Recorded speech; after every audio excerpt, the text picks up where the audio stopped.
नमस्कार साथियों, मैं दीपक बिट्टू एक बार फिर आपके सामने हाजिर हूं हमारे YouTube channel edu source by Bittu पर। आज अपन आगे बढ़ाते हैं हमारे आर्थिक सर्वेक्षण जो राजस्थान का है 2023-24 का, उसकी सीरीज को। ठीक है, तो जो हमने राजस्थान का जो जो आर्थिक सर्वेक्षण हमारा 2023-24 है, उसका एक पार्ट हमने पढ़ लिया था। आर्थिक सर्वेक्षण जो था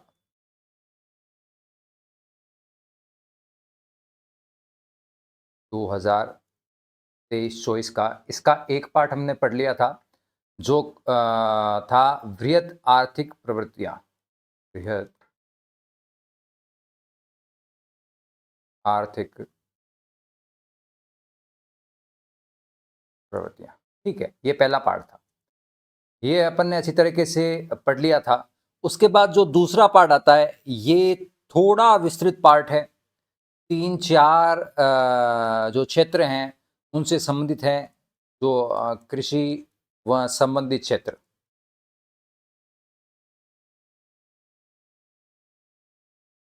क्षेत्र ठीक है, तो ये अपन बाद में पढ़ेंगे। सबसे पहले अपन पढ़ते हैं दूसरा जो पार्ट पढ़ेंगे उससे पहले अपन पढ़ेंगे तीसरा पार्ट। और तीसरा पार्ट क्या है? ग्रामीण विकास व पंचायती राज। ग्रामीण विकास और पंचायती राज। और मैं आपको पूरी गारंटी देता हूं कि आज का जो लेक्चर है ग्रामीण विकास और पंचायती राज पर, ये अगर आपने अच्छी तरीके से पढ़ लिया तो एक भी ऐसा क्वेश्चन नहीं हो सकता जो आपके कोई भी राजस्थान का जो भविष्य में आने वाला एग्जाम है इस वर्ष, उसमें आए इस टॉपिक से और आपका छूट जाए। यहां तक कि मैं आपको ये जो टॉपिक है ग्रामीण विकास और पंचायती राज, इसमें अगर आपका कोई सब्जेक्टिव पेपर भी होता है, जैसे कि आरएस मेंस का होता है, या फिर इंटरव्यू बेस्ड जो भी क्वेश्चंस आते हैं, ये भी इसमें सारे कवर हो जाएंगे। तो बहुत ही अच्छा सेशन होने वाला है आज ग्रामीण विकास एवं पंचायती राज पर। चलिए शुरू करते हैं। ग्रामीण एवं विकास एवं पंचायती राज है, ठीक है ना, ये संपूर्ण जो क्षेत्र है ये योजनाओं से भरा क्षेत्र है।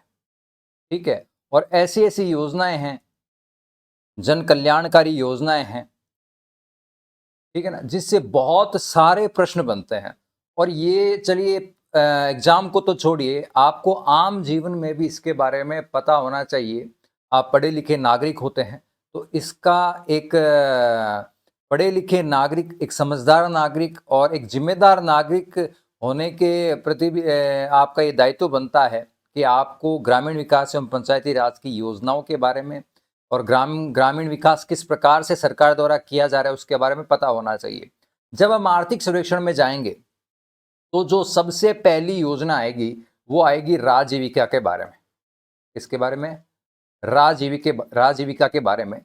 लेकिन राजीविका के बारे में बहुत ही शॉर्ट में और डाटा ज्यादा दे रखे हैं, जिसमें से प्रश्न बनने की संभावना कम रहती है। राजीविका के बारे में जो प्रश्न है वो किस प्रकार से बनते हैं, राजीविका क्या है, ये अपन लास्ट में पढ़ेंगे इसी टॉपिक में। सबसे पहले अपन उठाते हैं इसमें मनरेगा के बारे में, जो अगला टॉपिक है मनरेगा।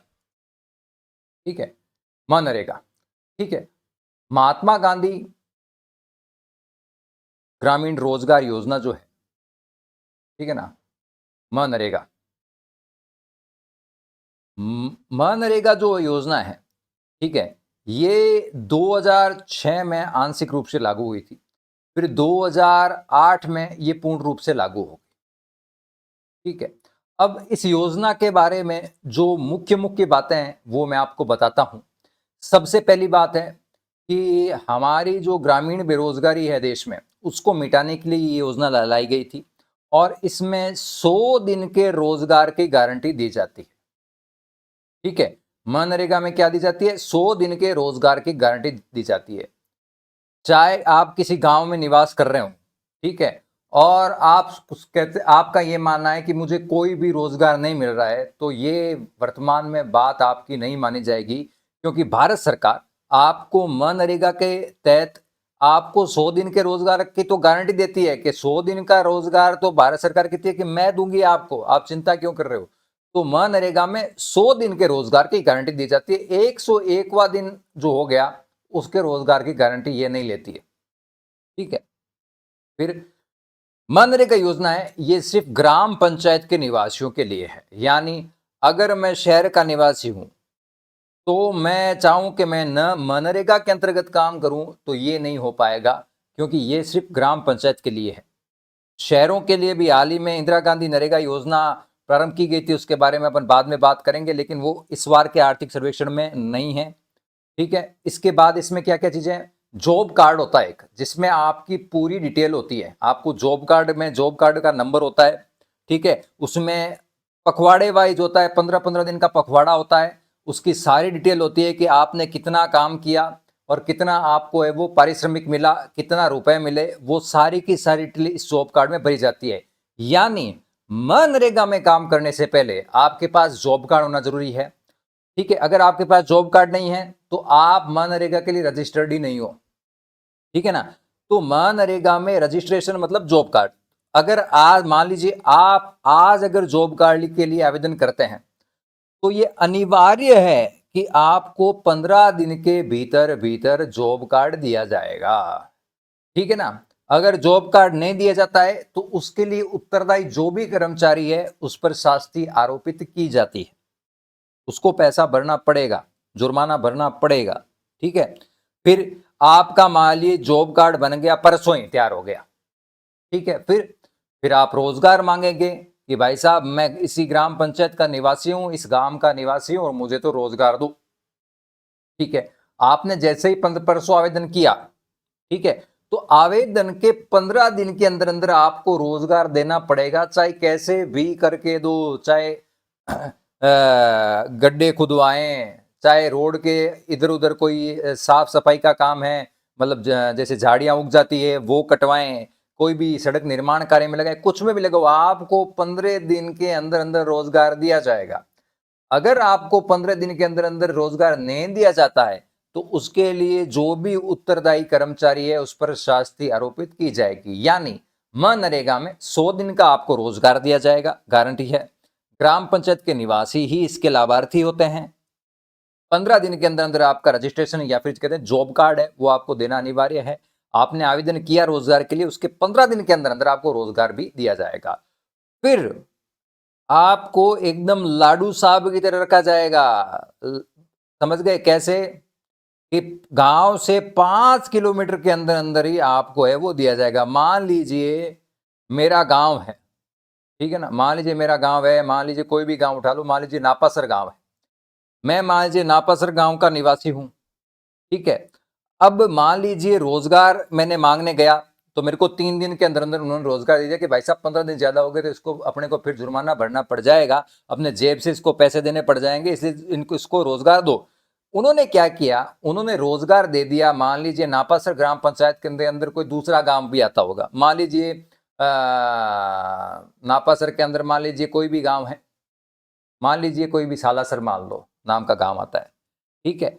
तो ये जो सालासर नाम का गांव आता है ये मान लीजिए ग्राम पंचायत से आप या फिर आपका जो गांव है उससे 7 किलोमीटर दूर है, और आपको बोल दिया कि भाई साहब आपको तो इस सालासर गांव में जाना है, नापासर गांव में तो अभी रोजगार उपलब्ध नहीं हो पाएगा, तो आपको 5 किलोमीटर से ज्यादा अगर हो गया तो 10% अतिरिक्त मजदूरी दी जाएगी।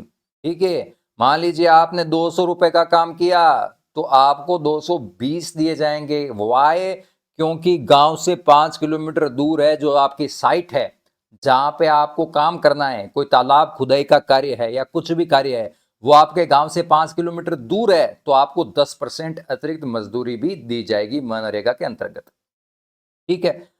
ये हो गई मनरेगा के बारे में बेसिक जानकारी मैंने आपको दे दी। ये आपको क्रिस्टल क्लियर होना चाहिए कि भाई मनरेगा योजना में क्या क्या होता है और कैसे कैसे होता है।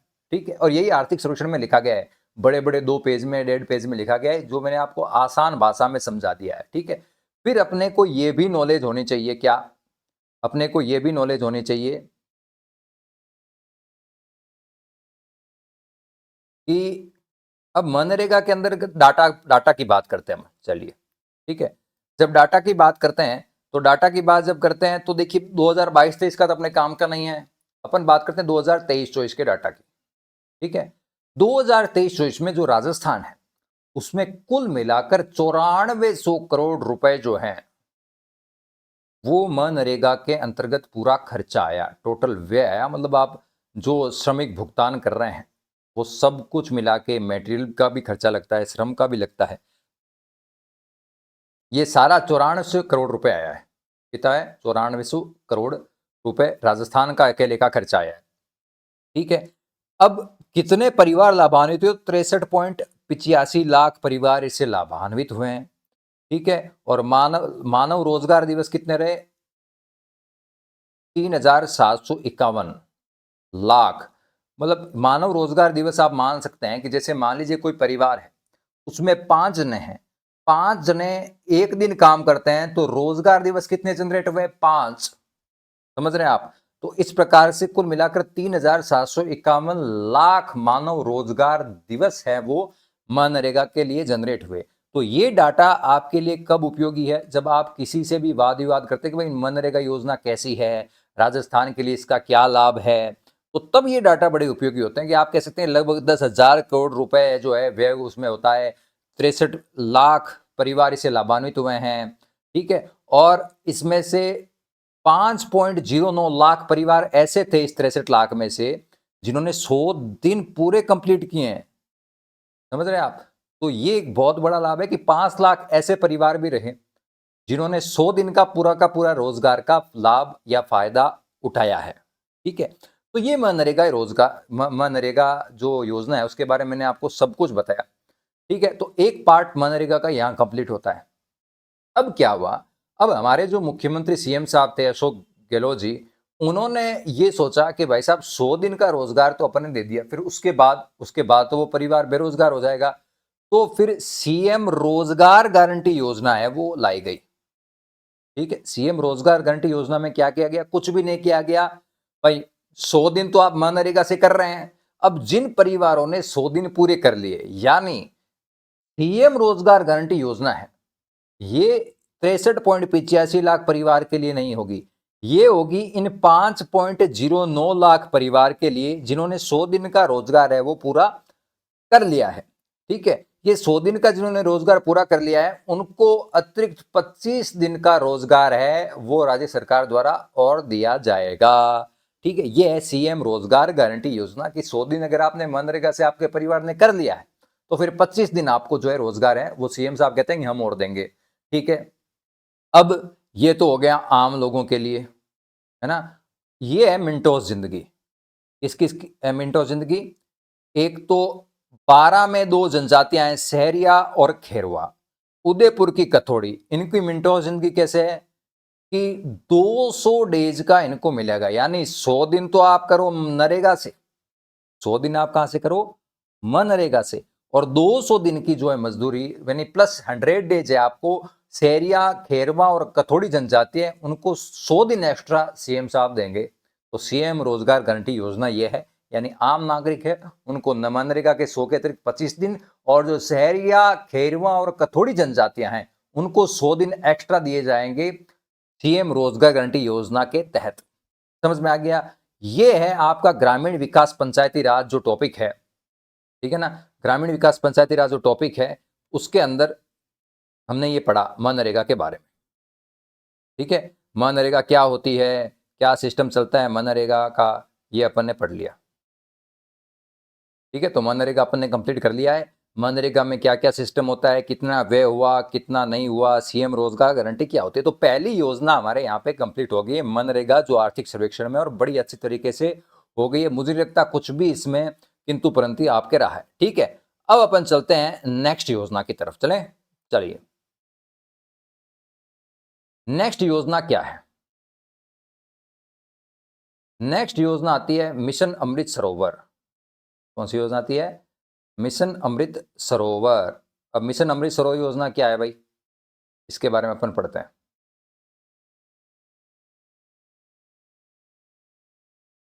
ठीक है। मिशन अमृत सरोवर योजना क्या है? मिशन अमृत सरोवर योजना है, ये आती है 24 अप्रैल 2022 को इसकी घोषणा की गई हमारे जो प्रधानमंत्री जी उनके द्वारा। ये 24 अप्रैल तो देखिए पंचायती राज में हर जगह आएगा, क्योंकि पंचायती राज का स्थापना दिवस ही 24 अप्रैल है। ठीक है, तो 24 अप्रैल 1994 को ये जो पंचायती राज की हमारे यहाँ पे स्थापना हुई, तो पंचायती राज स्थापना दिवस मनाया जाता है। ठीक है ना। अब मिशन अमृत सरोवर में होता क्या है, देखिए मिशन अमृत सरोवर है जल संग्रहण के लिए। हमारे जो प्रतिबद्ध है प्रधानमंत्री जी जल संरक्षण के लिए, उन्होंने क्या कहा, उन्होंने कहा कि जो 75वां अपना आज़ादी जो क्या कहते स्वतंत्रता दिवस था हमारा, उसके तहत ये घोषणा की गई कि भाई साहब हर जिले में 75 तालाब बनाने हैं इस योजना के तहत। बस ये याद रख लेना, 75 तालाब प्रति जिला। मिशन अमृत सरोवर योजना का उद्देश्य यही है कि हर जिले में 75 तालाब बनाने हैं। ठीक है, और कब से कब तक की इसमें डेट डाली, समय सीमा दी गई भाई, 24 अप्रैल 2022 से 15 अगस्त 2023 तक। यानी जब 15 अगस्त 2023 आए, जो कि आ चुका है, तब तक 33 इंटू 75 जिले थे, और प्रत्येक जिले में जब 75 बनाएंगे तो कुल मिला के 2475 तालाब राजस्थान में हमें बनाने ही होंगे। और हम बना चुके हैं, काम इस पे चल रहा है, कुछ पूरे नहीं हुए लेकिन काम चल रहा है, और यानी हम बना लेंगे। कुल मिलाकर अगर देखा जाए तो वो तालाब है, कुछ निर्माणाधीन है, कुछ निर्मित है, लेकिन हम इस डाटा तक, आंकड़े तक पहुंच चुके हैं, और सपना ये जो मिशन अमृत सरोवर का है वो साकार हो चुका है कि भाई प्रत्येक जिले में 75 तालाब बन चुके हैं। ठीक है, बस यही है मिशन अमृत सरोवर। मिशन अमृत सरोवर में और कुछ भी नहीं है। प्रश्न आएगा तो यही आएगा, आप ये डालना 75 इंटू 33, बस ये तालाब बनाने हैं हमें। ठीक है, फिर ये जो जल धारण क्षमता है ये है, अगर प्रश्न पत्र ज्यादा ही कठिन किसी को बनाना हो तो ये दे सकता है। तो ये आप थोड़ा देख लें कि 10 क्यूबिक मीटर है वो जल धारण क्षमता होगी उस तालाब की, और 1 एकड़ में होगा। बाकी ये ज्यादा इंपॉर्टेंट मुझे लगे नहीं।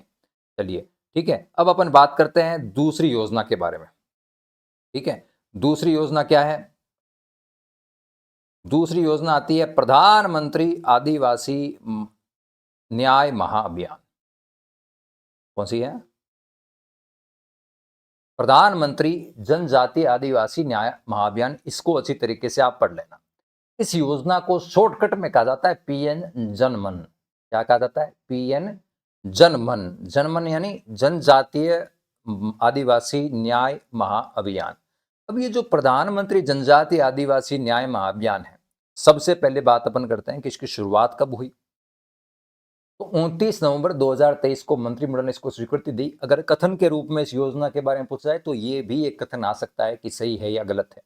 अब अपन बात करते हैं कि आखिर इस योजना का उद्देश्य क्या है। वे जैसे अमृत सरोवर योजना थी, इसका उद्देश्य था कि प्रत्येक जिले में आपको 75 तालाब बनाने हैं। ठीक है, बस वहीं 75 का आंकड़ा यहां पे भी आपको याद रखना है, क्या कि 75 विशेष रूप से कमजोर जनजातीय जो समूह है, कितने? 75 विशेष रूप से कमजोर जनजातीय समूहों की सामाजिक और आर्थिक स्थितियों में सुधार करना इस योजना का उद्देश्य है। ठीक है, याद रह जाएगा।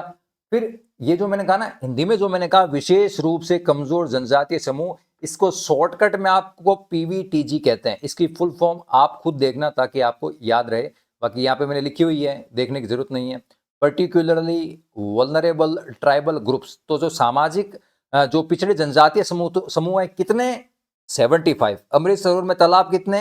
75। और प्रधानमंत्री जनजातीय आदिवासी न्याय महाअभियान में कितनी पीवीटीजी ग्रुप हैं, कितनी कमजोर जनजातियां ली गई है? 75 प्रकार की जनजातियां ली गई है। बस उनका उत्थान करना है, सीधी सी बात है, पीएम जनमन में। ओके, तो फिर भाई साहब राजस्थान के आर्थिक सर्वेक्षण में इसको क्यों लिया गया है? जब पूरे भारत की 75 जनजातियों के बारे में बात की गई है, तो इसका इसलिए लिया गया है क्योंकि सहरिया को हमने इन 75 में इंक्लूड किया। और सहरिया कहाँ है? 12 में। तो ये जो योजना है, पीएम जनमन योजना है, ये सभी 8 पंचायत समिति में लागू है। ठीक है, सभी 8 पंचायत समिति में ये लागू है पीएम जनमन योजना। कौन सी योजना है? पीएम जनमन योजना। ठीक है, फिर पीएम जो जनमन योजना है, इसके बारे में आप देखें कि 12 में सभी 8 पंचायत समिति में लागू है। अब इसमें बात करते हैं कि आखिर क्या किया जा रहा है। समझ रहे हैं आप? क्या जा रहा है इसके अंतर्गत? तो इसमें किया यह जा रहा है कि जितने भी आवासहीन पीवीटीजी हैं, समझ रहे हैं आप, जिनके पास खुद का घर ही नहीं है, जो और वो हैं कौन से, शहरिया जनजाति से, क्योंकि शहरिया जनजाति को 75 में इंक्लूड किया गया है। अब उनको क्या सहायता दी जा रही है, 2.35 लाख रुपए दी जा रही है। इसके लिए घर बनाने के लिए, भाई जो आवासहीन शहरिया जनजाति के लोग 12 में निवास करते हैं, उनको घर बनाने के लिए 2.35 लाख रुपए दे रहे हैं। अब ये 2.35 लाख रुपए जो हैं वो किस किस लाभ के लिए दे रहे हैं, तो 2 लाख रुपए तो आपको दे देंगे क्लियर कट के भाई साहब ये मटेरियल ले आओ और घर मटेरियल ले आओ आवास का। तो घर बनाने के लिए जो सामान आता है उसके 2 लाख दे दिए। फिर 12,000 रुपए में हम आपको दे देते हैं कि आप एक शौचालय बना लो बढ़िया। ओके, फिर ये जो आपने घर बनाया ना, इस घर में लेबर लगी, भाई मजदूर लगे, कारीगर लगे, तो उनके लिए पारिश्रमिक की व्यवस्था की गई है मनरेगा में से। ठीक है, 23,000 रुपए हैं वो मनरेगा पारिश्रमिक के हिसाब से आपको दे दिए जाएंगे। ठीक है, तो 23,000 रुपए आपको दे दिए जाएंगे मनरेगा पारिश्रमिक के लिए। तो ये सारा सिस्टम है वो प्रधानमंत्री जनजातीय आदिवासी न्याय महाअभियान में चलेगा, पीएम जन मन योजना में चलेगा। ठीक है, 29 नवंबर 2023 को मंत्रिमंडल ने इसको स्वीकृति दी। फिर ये पीवीटीजी जो ग्रुप होता है, विशेष रूप से कमजोर जनजातीय जो समूह होते हैं पीवीटीजी, उनकी सामाजिक आर्थिक स्थिति में सुधार करना था। 75 आंकड़ा याद रखना है। फिर राजस्थान के आर्थिक सर्वेक्षण में इसको क्यों लिया गया, क्योंकि राजस्थान की भी एक जनजाति शहरिया इसमें शामिल है, और शहरिया आपको पता है 12 में निवास करती है। अब पीएम जनमन के तहत शहरिया को किस प्रकार से फायदा मिल रहा है, तो उनको घर बनाने के लिए आर्थिक सहायता दी जा रही है। कितनी दी जा रही है, 2.35 लाख रुपए दी जा रही है। अब ध्यान रखना, एक हमारी प्रधानमंत्री आवास योजना है, ठीक है, जो आम लोगों के लिए, ये तो मिंटोस लाइफ है, ये आम लोगों के लिए, जो आम लोगों के लिए वहां पे ये बनाने के लिए सिर्फ 1.20 लाख रुपए ही दिए जा रहे हैं। कितने रुपए दिए जा रहे हैं, ओनली 1.20 लाख रुपए।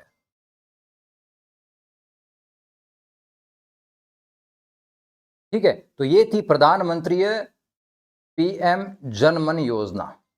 कौन सी थी, पीएम जनमन योजना। ठीक है, अब ये पीएम जनमन योजना है, इसके बारे में आपने पढ़ लिया होगा। अभी प्रधानमंत्री जनजातीय आदिवासी न्याय महाअभियान है और सब कुछ पहले। अभी प्रधानमंत्री आवास योजना, इसके बारे में मैं आपको आगे बताऊंगा, तब एक बार फिर से ये योजना है वो रिवाइज हो जाएगी। ठीक है, अब चलते हैं अपन अगली योजना के तरफ।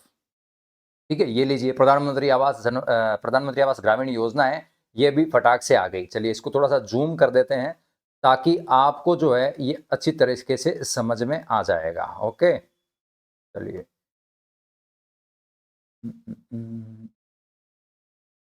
ठीक है।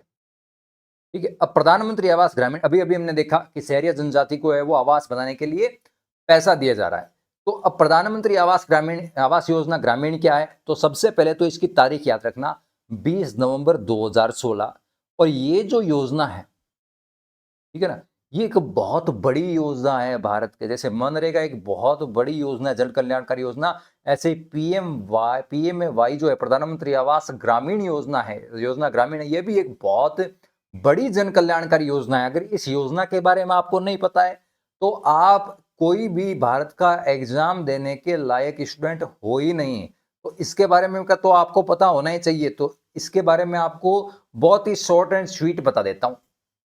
ठीक है सर, देखिए इसकी शुरुआत की गई थी 20 नवंबर 2016 को। ओके, अब इसमें जो पैसा दिया जाता है 60% केंद्र सरकार द्वारा और 40% राज्य सरकार द्वारा। ये आप ध्यान रखना, कहीं भी कोई भी प्रश्न आए उनमें लगभग 90% ऐसा ही होता है कि 60%, 60:40 का रेशियो ही रहता है कि 60% केंद्र देता है और राज्य सरकार 40% देती है और 60% केंद्र सरकार देती है। तो ये टिप्पा आप कभी भी मार सकते हो।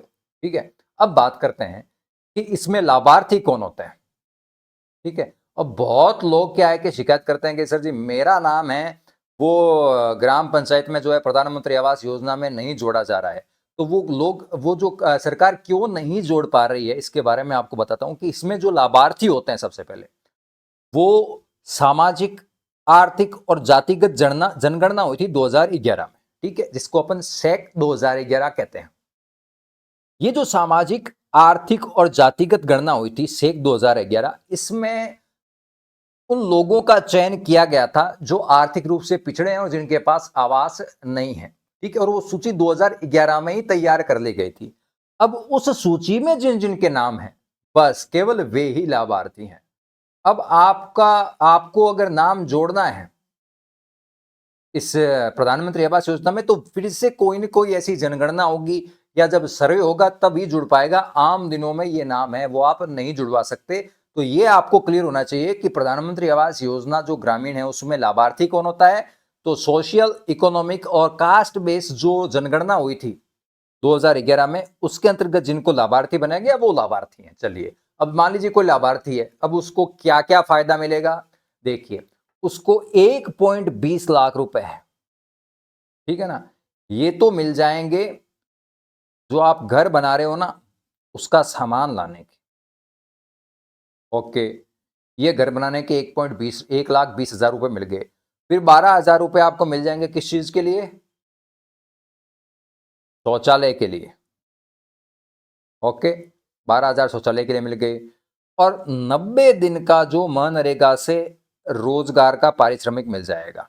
ठीक है, ये होता है पारिश्रमिक। अब होगा क्या, आपको कैसे बेनिफिट मिल जाता है भाई? 1.20 लाख रुपए का तो हमारे सामान ले आए, ठीक है, और 12,000 रुपए का आपको शौचालय के लिए लाभ मिल गया, राशि मिल गई। अब क्या हो गई? अब क्या होगा, मान लीजिए आपने जो लेबर लगाई, हालांकि खर्चा ज्यादा लगता है, लेकिन फिर क्या होगा कि मनरेगा में जैसे आपका नाम है या आपके जो भाई बंधु हैं, आपका जो पति देव हैं, मान लीजिए कोई लेडीज है तो उनका पति हो गया या कोई चाचा हो गया, उनका नाम मनरेगा में जोड़ दिया जाता है, उनको एज ए श्रमिक रख लिया जाता है। ठीक है, उनको श्रमिक बता के फिर ये 90 दिन तक की जो राशि होती है, एक मान लीजिए श्रमिक होता है, वो 90 दिन तक, एक श्रमिक 90 दिन तक काम करता है, वो राशि जो है 90 डेज जो है वो पारिश्रमिक है, वो उनके खाते में डाल दिया जाता है और वो लेके आप जो रियल श्रमिक है उनको दे देंगे। रियल श्रमिक होते हैं जो वास्तविकता में काम करते हैं, उनकी दिहाड़ी होती है कम से कम 500 रुपए, 600 रुपए, 700 रुपए तक होती है, लेकिन नरेगा में आपको 200, 250 से ज्यादा पैसा पर डे का नहीं मिल पाता है। ठीक है, लेकिन हाँ, एक आर्थिक संबल मिल जाता है। तो ये है प्रधानमंत्री आवास योजना साहब। 20 नवंबर 2016 को ये योजना शुरू हुई थी। ठीक है, 60:40 का इसमें रेशियो रहता है। लाभार्थी कौन होता है? जो शेख सूची में शामिल है वो होंगे।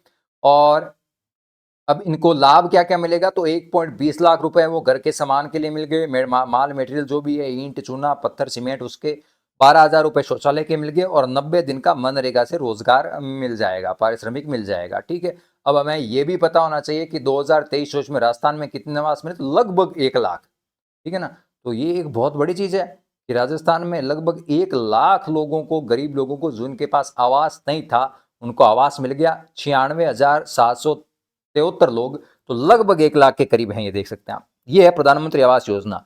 अब जो प्रधानमंत्री आवास योजना के बारे में अपन बात कर रहे हैं, ठीक है ना, तो अब अपन बात कर लेते हैं 2 योजनाओं के बारे में और तुलना करते हैं। एक और तो है प्रधानमंत्री आवास योजना, एक तरफ योजना है पीएम जनमन। पीएम जनमन में जो शहरिया जनजाति है सिर्फ उसके लिए है, शहरिया है वो कहाँ है? 12 में रहती है, सिर्फ उसके लिए। इसमें कितना मिलता है टोटल फायदा? 1.20 लाख मिलेगा मकान बनाने के लिए, यानी सामान लाने के लिए, माल मटेरियल के लिए, इसमें 2 लाख मिलेंगे। ठीक है, तो शहरिया फायदे में। फिर इसमें 12,000 शौचालय के मिलेंगे, इसमें भी 12,000 शौचालय के मिलेंगे, कोई दिक्कत नहीं है। इसमें 90 डेज का पारिश्रमिक मिलेगा। ठीक है, मान लीजिए 200 रुपए भी होते हैं तो कितने मिल गए? 18,000 रुपए के आसपास मिलेंगे, और इसमें लगभग 23,000 के आसपास। तो ये लमसम बराबर हो गया। तो फायदा यहाँ पे शहरिया कहाँ ले गए? ये 2 लाख वाले में ले गए पीएम जनमन में। ठीक है, बाकी यहाँ पे 1.20 ही मिलता है। ठीक है, तो ये आपको समझ में आ गया होगा। ठीक है, अब अपन बात करते हैं 2 बड़ी इंपॉर्टेंट योजनाओं के बारे में, जो कि है एमपी लेड और एमएलए लेड। ठीक है, एमपी लेड और एमएलए लेड। अब ये एमपी लेड और एमएलए लेड क्या है बताइए?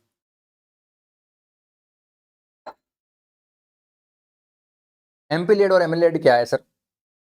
एमएलए लेड तो होता है कि भाई हमारे जो एमएलए साहब हैं उनको जो पैसा मिलता है, ठीक है, वो सारा पैसा। और एमपी लेड के अंतर्गत है हमारे जो एमपी होते हैं उनको जो पैसा मिलता है वो सारा पैसा। अब हमारे एमएलए साहब को मिलते हैं 5 करोड़ रुपए कि जाइए और जन कल्याण के लिए खर्च कीजिए। ठीक है, और एमपी साहब जो हैं उनको मिलते हैं 5 करोड़ रुपए।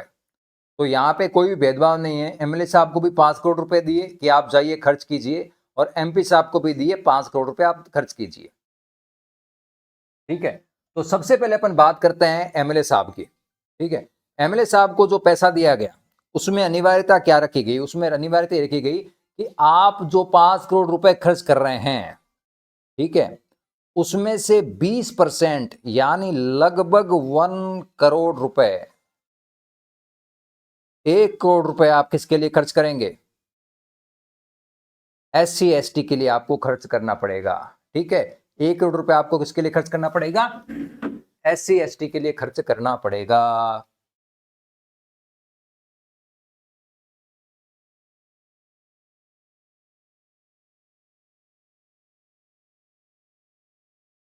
एक करोड़ रुपए एससी एसटी के लिए खर्च करना पड़ेगा। बाकी आप चाहे तो सार्वजनिक किसी भी जन कल्याणकारी काम के लिए कीजिए, हमें कोई समस्या नहीं है। और 20% है, हो सके तो सार्वजनिक उपयोगिता के कामों पर आप खर्च कीजिए, लेकिन ये मस्ट है सर, ये जो 20% है ना, ये तो अनिवार्य है। आपको किसी भी एमएलए को एससी या फिर एसटी जिससे लाभान्वित हो उन्हीं कामों पर खर्च करना पड़ेगा। अब एमपी साहब की बात करते हैं। एमपी साहब को 5 करोड़ दिए, ठीक है। अब ये ध्यान चलो आगे बताता हूँ, ठीक है। एमपी साहब को 5, अब एमपी दो प्रकार के होते हैं, एक होता है लोकसभा का एलएस, एक होता है राज्यसभा के। तो राजस्थान में 25 लोकसभा के एमपी है, 10 राज्यसभा के एमपी है। अब देखो ये जो 5 करोड़ रुपए दिए गए हैं ना, जो लोकसभा के जो सांसद हैं, जो लोकसभा में जो सांसद बैठते हैं, उनको ओनली उनके जो संसदीय क्षेत्र में उसी में खर्च कर सकते हैं। मान लीजिए कोई बीकानेर के सांसद हैं, अगर वो चाहें कि मैं उदयपुर में कुछ पैसा खर्च कर दूं, अपना जो एमपी लेड का पैसा है वो लगा दूं, तो वो नहीं कर सकते। ठीक है, लेकिन जो राज्यसभा के सांसद महोदय हैं वो पूरे राज्य में कहीं भी कर सकते हैं, मतलब जिस राज्य से वो चुन के आए हैं।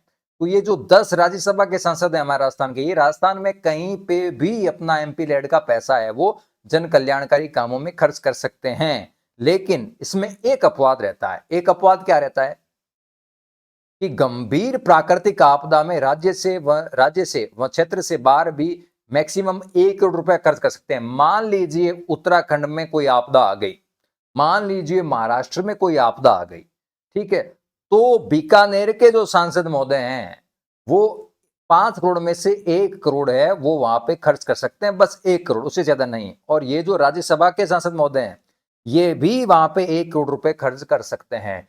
और एमएलए का जो पैसा है 5 करोड़, ये आपको विधानसभा क्षेत्र के अंदर ही खर्च करना पड़ेगा। ठीक है, और इसमें ऐसी कोई पाबंदी नहीं है कि आपको एससी एसटी पर 20% खर्च करने पड़ेंगे। ठीक है, ऐसा, ठीक है, समझ में आ गया। ये होता है एमएलए और एमपी। मैंने बता दिया, एमएलए और एमपी दोनों को 5-5 करोड़ मिलते हैं। एमएलए को जो पैसा मिलता है वो उसको विधानसभा क्षेत्र में खर्च करना पड़ता है। एमपी में जो पैसा मिलता है वो लोकसभा के जो एमपी है उनको अपने संसदीय क्षेत्र में करना पड़ेगा। राज्यसभा के एमपी है वो केवल उस राज्य में खर्च कर सकते हैं। अपवाद ये रहता है कि मान लीजिए भारत में कहीं भी प्राकृतिक आपदा आ गई हो गंभीर, तो वहां पे वो मैक्सिमम 1 करोड़ तक का खर्चा कर सकते हैं। अब बात करते हैं कि खर्चा कितना हो पा रहा है, ये आंकड़े बताएंगे आपको। ठीक है, तो कुल मिलाकर जो उपलब्ध राशि है राजस्थान के लिए रही 23-24 में, वो 3,000 करोड़ रुपए रही। ठीक है, जैसे 200 एमएलए हैं, तो जब 200 एमएलए होंगे और उनको मान लीजिए 5-5 करोड़ रुपए देंगे, लगभग 1,000 करोड़ के आसपास पहुंच जाएंगे। ठीक है, तो ये 3,000 करोड़ कैसे हैं कि पिछले वाले जो है एमएलए उन्होंने खर्च नहीं किए, तो वो भी तो कोर्स में पड़ा है। और उसमें से 3,000 करोड़ जो टोटल था उसमें से सिर्फ 721 करोड़ ही है वो खर्च कर पाए, है ना। तो ये कितनी बुरे हालात हैं कि हमारे जो एमएलए महोदय हैं वो, उनको जो जन कल्याण के लिए पैसा मिल रहा है वो पूरा खर्च नहीं कर रहा है। तो ये एक चीज आप ध्यान रखना आंकड़ा। और ना ही एमपी साहब कर पा रहे हैं भाई। 791 करोड़ रुपए सारे एमपीओ के पास उपलब्ध थे, सांसद महोदयों के पास उपलब्ध थे, उन्होंने सिर्फ 90 करोड़ रुपए ही खर्च किए। ठीक है, तो ये दो बड़ी योजनाएं थी जहां से पैसा आता है, एमएलए लेड, एमपी लेड और प्रधानमंत्री आवास योजना। चलिए अब अगली योजना की तरफ अपन रुख करते हैं। ठीक है, ये जो है विकास कार्यक्रम, अगला कौन सा है, जूम कर लेते हैं। चलिए, विकास कार्यक्रम।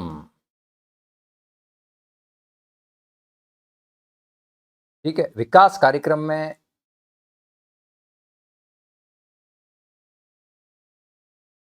राजस्थान में जो विकास कार्यक्रम चलते हैं वो कितने प्रकार के चलते हैं, सबसे पहले तो ये पता होना चाहिए हमें। ठीक है, तो विकास कार्यक्रम क्या होता है, ये इसको आप विकास कार्यक्रम न कह के, मैं मेरा ये मानना है कि आप इसको कह दो क्षेत्रीय विकास कार्य। पर्टिकुलर जो क्षेत्र हैं उनका विकास किस प्रकार से किया जाए, इसके लिए विकास क्षेत्रीय विकास कार्यक्रम बनाए गए। ठीक है, तो इसमें अपन 5 प्रकार के क्षेत्रीय विकास कार्यक्रम पढ़ेंगे और ये अच्छी तरीके से पढ़े ना, क्योंकि इसमें से प्रश्न लगभग पूछने के, उलझाने के आते हैं। ठीक है, अब ये जो 5 विकास क्षेत्रीय विकास कार्यक्रम कौन कौन से हैं? मेवात क्षेत्र विकास कार्यक्रम, डांग क्षेत्र विकास कार्यक्रम, मगरा क्षेत्र विकास कार्यक्रम, सीमा क्षेत्र विकास कार्यक्रम और मुख्यमंत्री क्षेत्रीय विकास योजना। ठीक है, अब इसके बारे में डिटेल से पढ़ते हैं, लेकिन ये भी एक संक्षिप्त ही होगा। सबसे पहले बात करते हैं मेवात विकास कार्यक्रम के बारे में। सबसे पुराना कार्यक्रम है, यानी सबसे पहले अगर सरकार को चिंता हुई कि यार कौन से एरिया का विकास किया जाए, तो वो था मेवात क्षेत्र। ठीक है, मेवात क्षेत्र नाम सुनते ही कौन सा क्षेत्र आता है? अलवर और भरतपुर का जो इलाका है वो। बस ये क्लियर हो गया। और सबसे पुराना जो कार्यक्रम यही रहा, तो 1986-87 में मेवात विकास कार्यक्रम है प्रारंभ हुआ था। सबसे ज्यादा चिंता हुई सरकार को मेव लोगों की। ठीक है, अब एरिया पता होना चाहिए कहां कहां होता है, तो अलवर, कैरथल, तिजारा, डीग। ठीक है, इसके कुल 14 खंड आते हैं और 807 गांव आते हैं। ठीक है, अब अगर उसको एग्जामिनर को क्वेश्चन बनाना है तो वो बना सकता है। ठीक है ना, कि कुल मिलाकर तथ्यात्मक बना सकता है, कुल मिलाकर 807 गांव इसके अंदर आते हैं, या फिर एक तथ्य दे सकता है कुल मिलाकर 2025 गांव इसके अंदर आते हैं। तो ये ध्यान रखना कि 1000 से कम ही गांव है। बहुत छोटा इलाका है, अलवर, खेरथल और तिजारा का ये इलाका है। ठीक है, डीग का इलाका है और 807 गांव आता है, तो गांव वाला ये तथ्य दे सकता है। ठीक है, क्योंकि अलवर भरतपुर तो लगभग सबको पता होता है। तो ये है मेवात क्षेत्र विकास कार्यक्रम, सबसे पुराना है, 1986-87 में ये प्रारंभ हुआ। अलवर, खेरथल, तिजारा, डीग में है और 807 गांव आते हैं। फिर चलते हैं डांग क्षेत्र विकास कार्यक्रम। ठीक है ना, डांग क्षेत्र विकास कार्यक्रम, ये डांग क्षेत्र विकास कार्यक्रम है, ये आया था 2005-6 में इसकी शुरुआत की गई। अब प्रश्न उठता है कि सर डांग, जैसे मेवात क्षेत्र में तो अलवर वगैरह आ गए, 807 गांव आ गए, डांग क्षेत्र विकास कार्यक्रम यानी डांग क्षेत्र में कौन कौन से गांव आते हैं? तो भैया डांग क्षेत्र में जो चंबल के आसपास वाला वो इलाका है, बीहड़ क्षेत्र है, दस्यू क्षेत्र है, संकुचित घाटी है, तो वो इलाका आती है। तो इसमें आप रट लें कि 9 जिले आते हैं। ठीक है, अब जिले कौन कौन से आते हैं ये रटना आपको जरूरी नहीं है, बस एरिया याद रखना। ऐसा ना ऑप्शन आ जाए कि मान लीजिए 4 आ गए, इनमें से कौन सा डांग विकास कार्यक्रम के अंतर्गत नहीं आता है, तो 12 आ गया, मान लीजिए झालावाड़ आ गया, कोटा आ गया और एक आ गया मान लीजिए बाड़मेर। तो एटलीस्ट हमें ये तो पता होना चाहिए कि डांग क्षेत्र पड़ता किस साइड है ना। तो लगभग आप देखें तो पूर्वी राजस्थान जो है ना, जो एमपी का टच इलाका है, वहां पे आप देखेंगे तो झालावाड़, कोटा, बूंदी, सवाई माधोपुर, करौली, धौलपुर, भरतपुर, गंगापुर सिटी, ये सारा आता है। और इसमें कितने का भाई, 2 जिलों में ये 807 गांव हो गए, तो इसमें तो 9 जिले हैं, तो इसमें 2192 गांव इसके अंतर्गत आते हैं डांग विकास कार्यक्रम के अंतर्गत। ठीक है, जब डांग विकास कार्यक्रम किया गया शुरू, तो सरकार ने सोचा क्यों ना यार मगरा क्षेत्र विकास कार्यक्रम भी इसी के साथ शुरू करते हैं। तो मगरा क्षेत्र विकास कार्यक्रम भी 2005-6 में शुरू किया गया। और ये एक बहुत ही सामान्य ज्ञान है कि मगरा किसे कहते हैं, तो मगरा कहा जाता है पहाड़ को, है ना। मेवाड़ी भाषा में मगरा किसको कहते हैं? पहाड़ को कहते हैं, यानी जो पहाड़ी इलाका है। और अब देखिए भाई, पहाड़ी इलाके के लिए क्या पहले से विकास कार्यक्रम नहीं चल रहे? क्योंकि वहां पे तो बहुत सारी जनजातियां निवास करती है। ये एक बहुत अच्छा क्वेश्चन है और ये प्रश्न आपके दिमाग में उठना चाहिए कि भाई मगरा क्षेत्र विकास कार्यक्रम क्यों प्रारंभ किया गया, जब जनजातीय विकास कार्यक्रम तो बहुत सारे पहले से चल रहे होंगे। ऐसा नहीं है कि 2005 से पहले कोई जनजातीय विकास कार्यक्रम न चला और उसमें मगरा क्षेत्र शामिल ना हुआ हो। तो ये बात ध्यान रखना है कि मगरा क्षेत्र विकास कार्यक्रम में उन क्षेत्रों को रखा गया है जहां पे जो है तो पहाड़ी क्षेत्र, लेकिन वहां पे जनजातियां कम होने के कारण उनको जनजातीय विकास क्षेत्र के अंतर्गत नहीं माना गया। ठीक है, और वो पहाड़ी इलाके कौन कौन से हैं? ब्यावर, भीलवाड़ा, पाली, चित्तौड़ और राजसमंद, ये जो जिले हैं इनका जो इलाका है मगरा क्षेत्र कहलाता है, मगरा क्षेत्र योजना के तहत आता है। ठीक है, कुल मिलाकर 1746 गांव हैं। तो जो क्षेत्रीय विकास कार्यक्रम है उनमें से मैंने आपको बताया कि 5 विकास कार्यक्रम राजस्थान में चल रहे हैं आर्थिक सर्वेक्षण के हिसाब से। मेवात क्षेत्र, डांग क्षेत्र, मगरा क्षेत्र, सीमा क्षेत्र और एक मुख्यमंत्री क्षेत्र विकास योजना है। ठीक है, तो मेवात क्षेत्र क्या होता है, कब शुरू हुआ था, कितने गांव आते हैं, मैंने आपको बताया। डांग क्षेत्र कौन सा है, कब शुरू हुआ और कितने जिले आते हैं, कितने गांव आते हैं, ये मैंने आपको बताया। मगरा क्षेत्र विकास कार्यक्रम कब शुरू हुआ, कौन से जिले इसमें आते हैं, इन जिलों को ही क्यों लिया गया और कितने गांव हैं, ये मैंने आपको बता दिए ना। चलिए अब अपन पढ़ लेते हैं दो और जो हैं उनको इसी तरीके से पढ़ लेते हैं। वो कौन कौन से हैं? सीमा क्षेत्र विकास कार्यक्रम। कौन सा काम कार्यक्रम? सीमा क्षेत्र विकास कार्यक्रम। तो सीमा क्षेत्र मतलब जो बॉर्डर पे आता है। बॉर्डर होगा तो जब सीमा क्षेत्र नाम लिए तो अपन बात करेंगे पाकिस्तान के बॉर्डर की, सीधी सी बात है। अब पाकिस्तान के बॉर्डर के पास जो जिले आते हैं यानी बाड़मेर, बीकानेर, गंगानगर, जैसलमेर, अनूपगढ़, बस सीधी सी बात है, कॉमन सेंस की बात है, उनमें ये प्रोग्राम चल रहा है। और एक चीज और ध्यान रख सकते हैं भाई, ये 7वीं पंचवर्षीय योजना में चालू हुआ था, ये पूछने कम चांस है, लेकिन ये आपको दिमाग में रखना है तथ्य कि ये जो सीमा क्षेत्र विकास कार्यक्रम है ये कोई ज्यादा बड़ा कार्यक्रम साबित नहीं हो पा रहा है, क्योंकि आप देख सकते हैं कि 2023-24 में जो आर्थिक सर्वेक्षण में आंकड़ा दे रखा है उसके हिसाब से सिर्फ 4 ही काम हुए पूरे साल में और मात्र 9.60 लाख का काम हुआ है। ठीक है ना। तो वो तीनों तो बहुत बड़े थे, अपने जो मगरा क्षेत्र था, मेवात क्षेत्र था और डांग क्षेत्र था, लेकिन सीमा क्षेत्र विकास कार्यक्रम चूंकि आर्थिक सर्वेक्षण दे रखा है इसलिए पढ़ना जरूरी है। लेकिन ये एक विचार भी हमारे मन में होना चाहिए कि भाई साहब सीमा क्षेत्र विकास कार्यक्रम में कुछ धन हो नहीं रहा है, सिर्फ 4 कार्य करवाए हैं सरकार ने 9.60 लाख के। ठीक है। फिर एक योजना आती है, दे रखी है मुख्यमंत्री क्षेत्रीय विकास योजना, ये इस हिसाब से दे रखी है कि चलिए भाई साहब मगरा क्षेत्र का हम विकास कर रहे हैं, मेवात क्षेत्र का विकास कर रहे हैं, डांग क्षेत्र का भी विकास कर रहे हैं और बॉर्डर सीमा क्षेत्र का विकास कर रहे हैं। इसके अलावा भी कभी लगे कि यार ये जो एरिया मान लीजिए जो नागौर और अजमेर के बीच का इलाका ये भी पिछड़ गया है, इसका भी विकास करना होगा, तो आप मुख्यमंत्री क्षेत्रीय विकास योजना से कर सकते हैं, क्योंकि इसमें हमने 100 करोड़ का बजट आपको दे दिया है। ठीक है। 100 करोड़ रुपए आप कहीं पे भी क्षेत्रीय विकास योजना के लिए लगा सकते हैं। तो ये है क्षेत्रीय विकास योजना का प्रावधान जो हमने पढ़ लिया।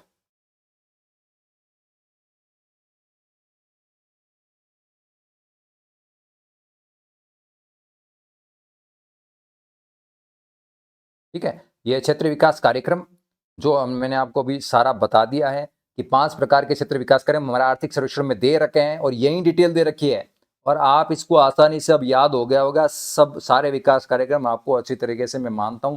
अगर नहीं याद हुआ है तो आप मेरे को कमेंट बॉक्स में क्वेश्चन लिख सकते हैं, जो भी आपको समझ में नहीं आया हो या कोई भी डाटा छूट गया हो तो एक बार आप आर्थिक सर्वेक्षण अब ये पढ़ के फिर पढ़ना, तब आपको मजा आएगा। ठीक है। चलिए अब अगर अपन चलते हैं नेक्स्ट पेज पर।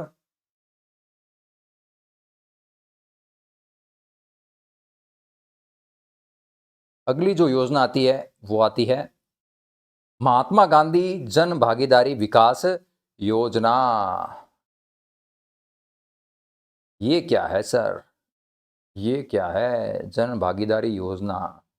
ये आपको पढ़ा देते हैं। अभी देखिए, महात्मा गांधी जन भागीदारी योजना क्या है, इसके नाम से पता चलता है। देखो नाम क्या है, जन भागीदारी, यानी जिस योजना में लोगों की भी भागीदारी हो वो है जन भागीदारी विकास योजना। जहां विकास में लोगों का भी योगदान लिया जाए वो होती है जन भागीदारी योजना।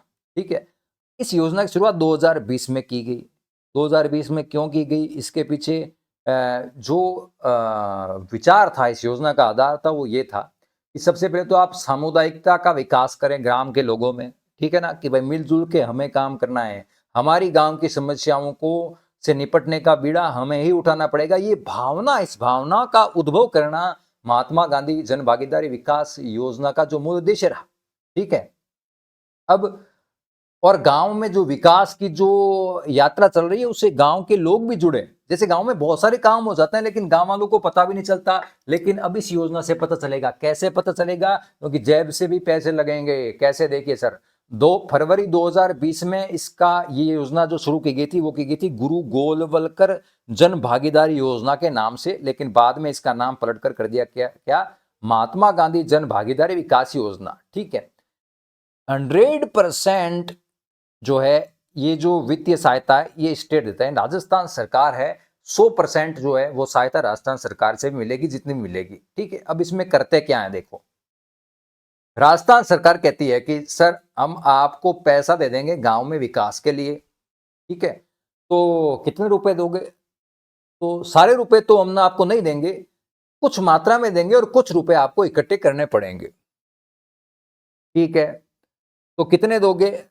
तो सरकार कहती है कि देखिए, अगर आप गांव में शमशान कब्रिस्तान की चार दीवारी बनाते हो, ये काम याद रखना, सरकार कहती है कि अगर आप अपने गांव में कोई भी शमशान या कब्रिस्तान की चार दीवारी बनाते हो, मान लीजिए उसमें 1 लाख रुपए लगेगा, तो 90% है, 90,000 हम दे देंगे, 10,000 रुपए हैं वो आपको, आप गांव वालों को इकट्ठा करके लगाना पड़ेगा।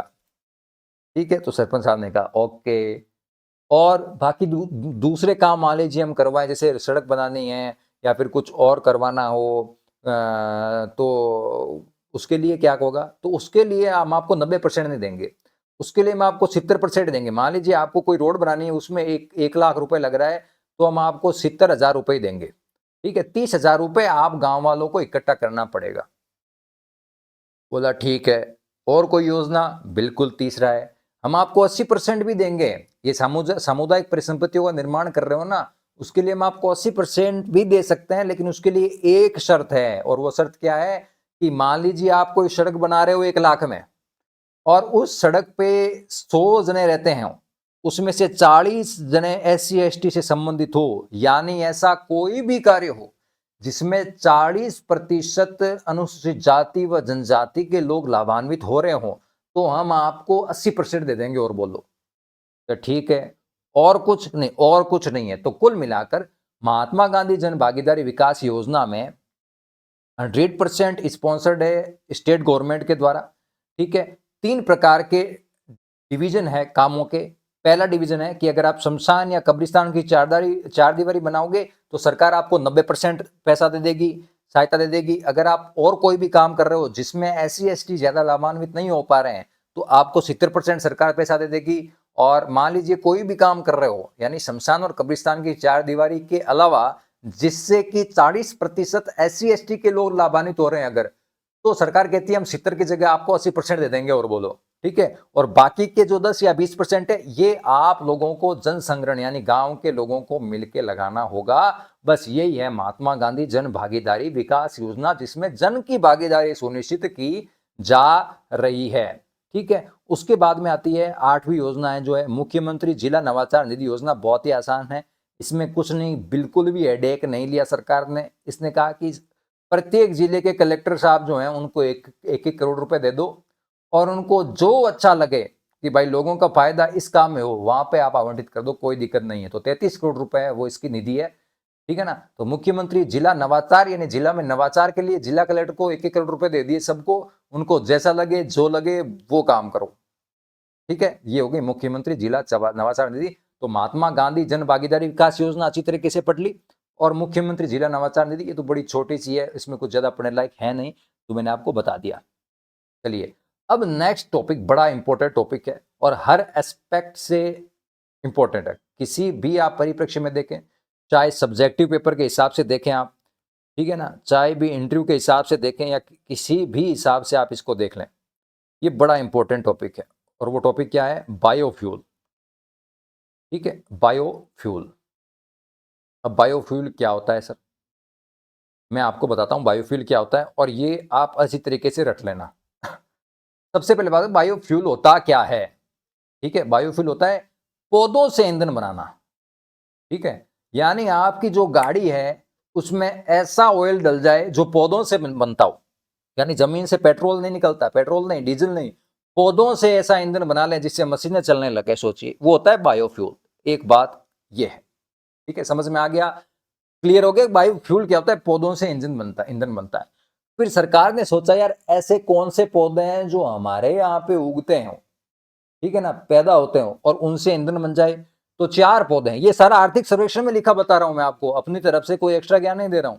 ठीक है, तो रतनजोत, करंज, महुआ और नीम, ये 4 ऐसे पौधे हैं, अगर राजस्थान में इनको उगाया जाए तो इनसे जो तेल निकलता है उसे आप गाड़ी दौड़ा लोगे साहब। चलो फिर ठीक है, सरकार सोचा बायोफ्यूल में तो बजट बोला नहीं है अपने को, ये उगाना ही उगाना है। ठीक है, तो अब ये कहाँ उगते हैं? सरकार ने कहा तो ये 12 पूर्वी और दक्षिण पूर्वी जिले वहां पे उगते हैं। ठीक है, अब ये नाम याद रखने की जरूरत नहीं है, बस ये ध्यान रखना, बस पूर्वी साइड में उगते हैं राजस्थान के। ठीक है, रतन जोत इन सब का बाप है। ये करण महुआ तो मान लीजिए एक एक 2-2 ग्राम तेल निकालते होंगे, लेकिन रतन जोत तो भर भर के तेल निकालता है। रतन जोत है वो सुपरस्टार है बायोफ्यूल का। ठीक है, तो अब सरकार ने सोचा भाई काम तो ये करना है, बायोफ्यूल जो है इसमें राजस्थान को टॉप बनाना है। और हमारे ये प्लस पॉइंट है कि हमारे यहाँ पे ऐसे पौधे उग भी रहे हैं, रतन जोत, कनज, महुआ, नीम जैसे, जिनसे बायोफ्यूल बनता है। तो अब किया क्या जाए, तो ये एक अपन कहते हैं ना सतत प्रगति किस प्रकार से बायोफ्यूल में हमने की। तो सबसे पहले कि यार इसको एक मिशन मोड पे लो, तो बायोफ्यूल मिशन लाया गया 2004, 9, 2000, 2005 आप याद रखो। ठीक है, मिशन मोड पे चलने के लिए बायोफ्यूल मिशन लाया गया कि इसको एकदम मिशन मोड पे ले जाना है। तो 2005 में बायोफ्यूल मिशन लाया गया। ठीक है, अब मिशन तो बना लिया, अब उसको प्राप्त करने के लिए एक नीति बनाने की जरूरत है। तो अगले ही साल, ठीक है ना, बच देने बायोफ्यूल नीति लाई गई। ठीक है, 2006 में बायोफ्यूल नीति लाई गई। फिर अब नीति को लागू करने के लिए संस्था भी होनी चाहिए, तो बायोफ्यूल प्राधिकरण अगले ही साल जप देने 2007 में क्या लाया गया, बायोफ्यूल प्राधिकरण। तो सबसे पहले 2005 में बायोफ्यूल मिशन लाया गया, फिर 2006 में नीति बनाई गई, फिर नीति को लागू करने के 2007 में बायोफ्यूल प्राधिकरण लाया गया।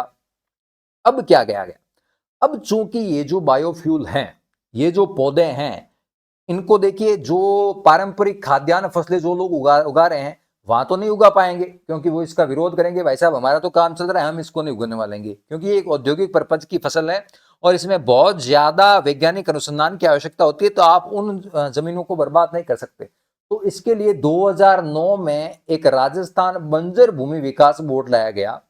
बायोफ्यूल प्राधिकरण जो 2007 में बना था, उसने सोचा कि क्यों ना जो राजस्थान में बंजर भूमि पड़ी है उसका उपयोग किया जाए ये जो बायोफ्यूल की फसलें उगाने के लिए।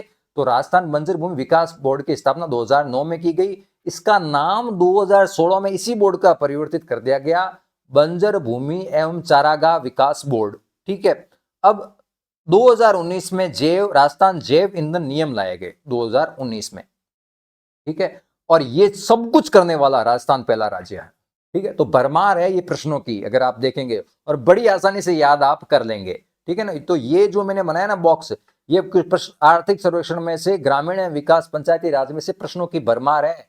बायोफ्यूल मिशन की स्थापना कब हुई, बायोफ्यूल नीति कब लाई गई, बायोफ्यूल प्राधिकरण कब लाया गया, लगातार एक के बाद एक आ रहे हैं आप देखेंगे।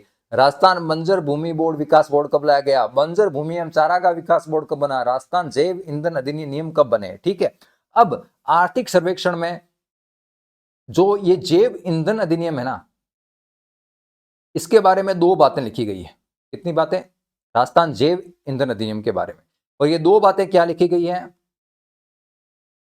2 इंपोर्टेंट नियम जो हैं, उन नियमों के हिसाब से जो हमने प्रोग्रेस प्राप्त की वो क्या की कि हमने 12 तो उत्पादक जो फर्म है उनको पंजीकृत किया। ठीक है, ये डाटा ये आप थोड़ा एक बार पढ़ लेना, तो ताकि आपको पता लगे कि हम ये सब जो हमने किया, प्राधिकरण बनाया, नीतियां बनाई, नियम बनाए, इससे कुछ हो भी रहा है क्या, तो हो रहा है।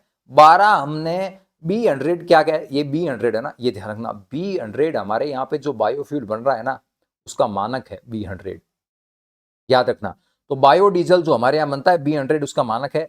उत्पादक फर्मों को पंजीकृत कर 4.20 लाख लीटर, हालांकि ये पेट्रोल के बनस्पत तो बहुत ही कम उत्पादन भी हो रहा है, लेकिन हम कर रहे हैं, ये बड़ी बात है। तो 4.20 लाख लीटर उत्पादन हमें वो प्रारंभ अब कर चुके हैं, क्योंकि हमने फर्मों को पंजीकृत कर लिया है। और इनको बेचने के लिए भाई बायोफ्यूल बना तो ले, जैसे पेट्रोल पंप होते हैं वैसे रिटेल आउटलेट है, वो 102 रिटेल आउटलेट खोलने के लिए हमारी सरकार है वो प्रयासरत है। ठीक है, तो ये एक बहुत इंपॉर्टेंट टॉपिक है जो हमने पढ़ा, कौन सा, बायोफ्यूल। समझ में आ गया बायोफ्यूल कैसे कहते हैं, कौन कौन सी फसलें होती हैं, कहाँ कहाँ होती है, इनके लिए सरकार ने क्या क्या प्रयास किए, कौन कौन से नियम बनाए, क्या क्या हमने उन्नति की, क्या क्या उत्थान किए, ये होता है बायोफ्यूल। ठीक है, अब नेक्स्ट जो टॉपिक आता है ये आता है 15 वित्त आयोग। अब 15 वित्त आयोग क्या है सर, आर्टिकल जो संविधान का 280 है ना, आप संविधान खोलना, भारत का जो संविधान है उसमें है आर्टिकल 280। इस आर्टिकल अनुच्छेद 280 में दे रखा है कि राष्ट्रपति है ना वो 15वें वित्त आयोग की स्थापना करेगा। ठीक है, नियुक्ति करेगा, सॉरी। अब 15 वित्त आयोग का काम क्या होता है, सबसे पहले ये समझ। देखो 15 वित्त आयोग बहुत ही आसान चीज है, जो लगभग एक डेढ़ पेज में आर्थिक सर्वेक्षण में मैं आपको बड़ी आसानी से समझा देता हूं कि 15 वित्त आयोग होता क्या है। देखिए, हमसे टैक्स लिया जाता है कि नहीं लिया जाता? निश्चित रूप से टैक्स लिया जाता है। ठीक है, जब हमसे टैक्स लिया जाता है, एक मिनट, ठीक है, 15 वित्त आयोग के बारे में थोड़ा आपको बता देता हूं। ठीक है, क्या होता है 15 वित्त आयोग?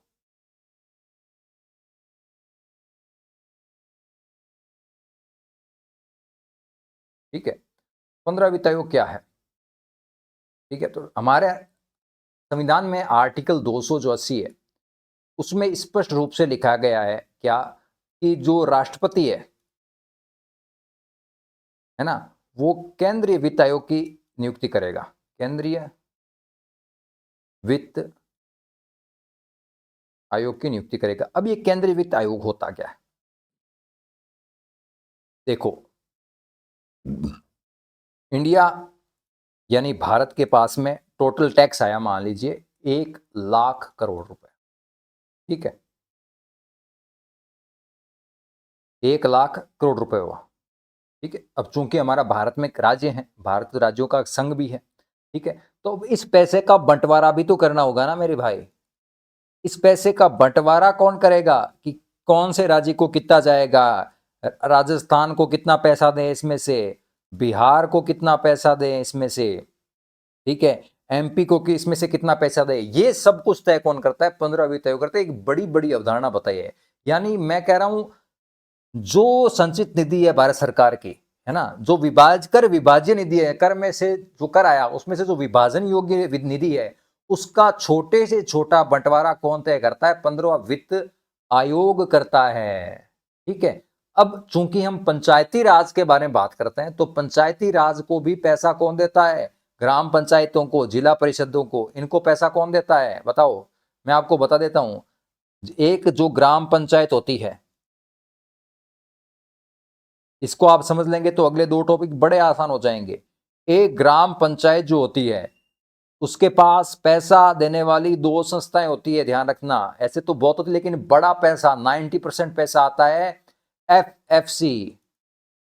यानी अब चूंकि 15वां वित्त आयोग क्यों कहते हैं इसको, कि 15वां वित्त आयोग है, पहला वित्त आयोग 5 साल के लिए, फिर दूसरा, तीसरा, इसी प्रकार से अभी जो 2020 से 26 तक जो है वो 15 वित्त आयोग रहेगा। तो 15 वित्त आयोग से पैसा आता है एक तो, और दूसरा आता है राज्य वित्त आयोग से। ध्यान रखना, राजस्थान का जो राज्य वित्त आयोग है ना, उससे। ये आत्मा है पंचायती राज की, ये पैसा देती है पंचायती। ये 15 वित्त आयोग है, ये कुछ पैसे देगा, और कुछ पैसा देगा राज्य वित्त आयोग, यानी एसएफसी, स्टेट फाइनेंशियल कमीशन। अभी 6 चल रहा है, एसएफसी 6 जो है 2020 से 2025 तक चलेगा। ठीक है, तो कुल मिलाकर ध्यान रखना, पंचायती राज संस्थान जितने भी है, चाहे ग्राम पंचायत है, चाहे पंचायत समिति है, या फिर जिला परिषद है, या और नगरीय निकाय भी, उनको पैसा कौन देता है साहब? एफएफसी यानी केंद्रीय वित्त आयोग, और एसएफसी राज्य वित्त आयोग। समझ में आ गया? चलिए, अब अपन चलते हैं अपनी योजना की तरफ। ठीक है, 15 वित्त आयोग। अब देखिए, 15 वित्त आयोग को पैसा देना है किसको? पंचायती राज संस्थानों को पैसा देना है। अब ये जो पैसा देगी वो डिवाइड कैसे होगा? मान लीजिए इसके पास में 100 करोड़ रुपए देने के लिए पंचायती राज को, तो डिवाइड कैसे होगा? हिसाब, 100 करोड़ में से 5 करोड़ देंगे जिला परिषदों को, 20 करोड़ देंगे पंचायत समितियों को, और 75 करोड़ देंगे ग्राम पंचायतों को। यह अनुपात रहता है, चाहे एसएफसी की बात करूं चाहे एफएफसी की बात करूं, दोनों का अनुपात यही रहेगा, 5:20:75। यानी सबसे ज्यादा पैसा देना है ग्राम पंचायतों को, 75%, 20% पंचायत समितियों को, और 5% जिला परिषदों को देना है। ठीक है, 15 वित्त आयोग है, ये 2020 से 26 तक चलेगा, फिर 16 वित्त आयोग आ जाएगा। ठीक है, अब मान लीजिए ग्राम पंचायत को पैसा दे दिया कि ये लो साहब, मान लो 10 लाख रुपए दे दिए ग्राम पंचायत, 75% है वो 10 लाख, एक ग्राम पंचायत के पास 10 लाख रुपए है मान लीजिए। ठीक है, तो ये जो एफएफसी है, 15 वित्त आयोग है, अब ये जो 10 लाख रुपए है ना, उसमें से भी इन्होंने बाध्यता कर रखी है कि भाई साहब जो 60% पैसा वो टाइड आएगा, यानी हम जो कहेंगे उसमें ही आपको खर्च करना है, अपनी मर्जी से कोई भी ग्राम पंचायत खर्च नहीं कर सकती। और वो जो टाइड है, यानी 6 लाख रुपए आए हैं आपके, जो 6 लाख आए 10 लाख 10 लाख में 6 लाख तो आपको स्वच्छता के लिए और पेयजल के लिए, इन दोनों से संबंधित कार्यों के लिए खर्च करने होंगे। और जो 4 लाख रुपए हैं 10 लाख में से, यानी 40% है, वो आप अन्य किसी भी काम में खर्च कर सकते हैं, केवल वेतन व प्रशासनिक व्यय नहीं कर सकते। यानी जैसे मान लीजिए कोई बांधे देना है वार्ड पंचों को, ठीक है, या फिर कोई प्रशासनिक व्यय करना है, मान लीजिए आपको स्टेशनरी लानी है, ठीक है, मान लीजिए आपको और भी कोई बहुत सारे काम होते हैं, जैसे मान लीजिए बिजली का फाल्ट आ गया वो सही करवाना है, या फिर कोई फाइलें लानी है, कंप्यूटर की खरीद करनी, तो वो सारे आप इससे नहीं करोगे, वो आप एसएफसी पे से करना। लेकिन वेतन और प्रशासनिक व्यय के अलावा कोई भी काम हो, चाहे गड्ढे भराई करनी हो, ठीक है ना, चाहे कोई भी रोड बनानी हो, चार दीवारी बनानी हो, ठीक है ना, ये सारे काम आप इससे कर सकते हो। तो ये है 15वां वित्त आयोग। आर्थिक सर्वेक्षण में ये सारी चीजें आपको दे रखी है। पहली चीज, भाई जिला परिषद, पंचायत समिति और ग्राम पंचायत में बंटवारा किस प्रकार से होता है, और अगर जो बंटवारा प्रत्येक होगा वो दो भागों में डिवाइड होगा, टाइड फंड और अनटाइड फंड। टाइड फंड में आप स्वच्छता और पेयजल के कामों पर ही खर्च कर पाएंगे। अनटाइड में आप वेतन और प्रशासनिक कार्यों के अलावा किस पे भी खर्च कर सकते हैं, इन दोनों पे भी कर सकते हैं, इसमें कोई बंदिश नहीं है। तो यानी सभी में सब आता है, ठीक है। ये होता है 15वां वित्त आयोग, ठीक है। 15 वित्त आयोग के बाद में आप अपन चलते हैं राज्य वित्त आयोग के बारे में। इसके बारे में राज्य वित्त आयोग के बारे में चलिए, राज्य वित्त आयोग के बारे में आपको पढ़ा चुका हूं, भी पढ़ा था। राज्य वित्त आयोग क्या होता है, ठीक है ना। राज्य वित्त आयोग, अब राज्य वित्त आयोग है, ये भी हमारे संविधान में जुड़ा गया। कब, जब 73वां संविधान संशोधन हुआ और पंचायती राज जो है वो हमारे संविधान से जुड़ा, तो उसमें एक आर्टिकल 243 आई फॉर इनकम, ठीक है। तो पंचायती राज से संबंधित वीडियो हैं, वो आप कल या परसों मैंने पंचायती राज कंप्लीट संविधानिक स्थिति उसकी करवा दी थी, वो आप मेरे यूट्यूब चैनल पर देख सकते हैं। आपको क्रिस्टल क्लियर हो जाएगा कि संविधान में पंचायती राज की आखिर क्या स्थिति है, ठीक है। तो राज्य वित्त आयोग है, वो भी सेम नक्शे कदम पर चल रहा है, 5:20:75 में देगा, ठीक है। अब ये पैसा किसे देगा भाई, 15 वित्त आयोग के पास तो ऐसा होता है कि जो भारत सरकार के पास जो टैक्स आता है उससे देगा। अब इसमें क्या होगा, जो कुल शुद्ध कराया, मान लीजिए राजस्थान ने एक साल में 100 करोड़ रुपए का टोटल टैक्स कमाया, तो उसमें से 6.75% यानी 6 करोड़ 75 लाख है, वो एसएफसी है, वो पंचायती राज और नगर निकायों को देगा, ठीक है। अब ये जो 6 करोड़ 75 लाख है, इसमें से भी जो पंचायती राज को भी कुछ पैसा देना पड़ेगा इसको, और नगर निकायों को भी पैसा, नगर पालिका नगर निगम है, इनको भी पैसा देना पड़ेगा। तो 75% पंचायतों को, पंचायती राज को दिया जाएगा, और 24.90% है वो नगर निकाय को दिया जाएगा। यानी पंचायती राज हर जगह सुपर डुपर रहता है, किसी भी जगह देख लो, क्योंकि स्थानीय स्वशासन, विकेंद्रीकरण, इसी पर तो हमारी लोकतंत्र की अवधारणा है वो खड़ी है, ठीक है। तो पंचायती राज है उसको 75.10% दिया जाएगा, और 24.90% है वो नगर निकायों को दिया जाएगा। अब चलिए, अब जो पंचायती राज में जो पैसा दिया गया उसको भी 3 में डिवाइड किया गया भाई। 75% तो मूलभूत विकास पे, 40% राष्ट्रीय व राज्य की योजनाएं उन पे, और 5% विभिन्न कार्यों पे, ठीक है। तो ये एक रट्टे वाली चीज है, और मैंने आपको बता दिया कि एफएफसी होता क्या और एसएफसी क्या होता है। ये आपको थोड़ा सा इसको पढ़ लेना, आपको पता चल जाए कि आखिर डिवाइडेशन पैसा देती किस प्रकार से है। एसएफसी पैसा कैसे देती है कि भाई जो टोटल टैक्स हुआ उसका 6% है वो स्थानीय शासन को जाएगा। अब स्थानीय शासन के दो पार्ट होते हैं, पंचायती राज पीआरआई और नगर निकाय। पंचायती, अब उसको डिवाइड किया गया, पंचायती 75.10% है वो पंचायती राज को देंगे, और 24.90% है वो नगर निकाय को दिया जाएगा। ओके, अब जो ये 75.10% पार्ट है, 6.75 का दिया गया, उसमें भी डिवाइड कर दिया भाई। 75% तो मूलभूत विकास के लिए खर्च करो, 40% जो योजनाएं हैं चाहे राज्य सरकार की या केंद्र सरकार की, उस पर खर्च करो, और 5% फिर आपको मन चाहे उस पर आप खर्च कर लीजिए, ठीक है। अब आता है स्वच्छ भारत मिशन। कौन सा आता है, स्वच्छ भारत मिशन। अब स्वच्छ भारत मिशन क्या है मेरे भाई, सबको पता है, ये जो शौचालय बनाता है यही स्वच्छ भारत मिशन है भाई। खुले में शौच से भारत मुक्त हो जाए, कोई भी क्या ना करे, खुले में शौच, खुले में शौच ना करे, यही है इसका उद्देश्य।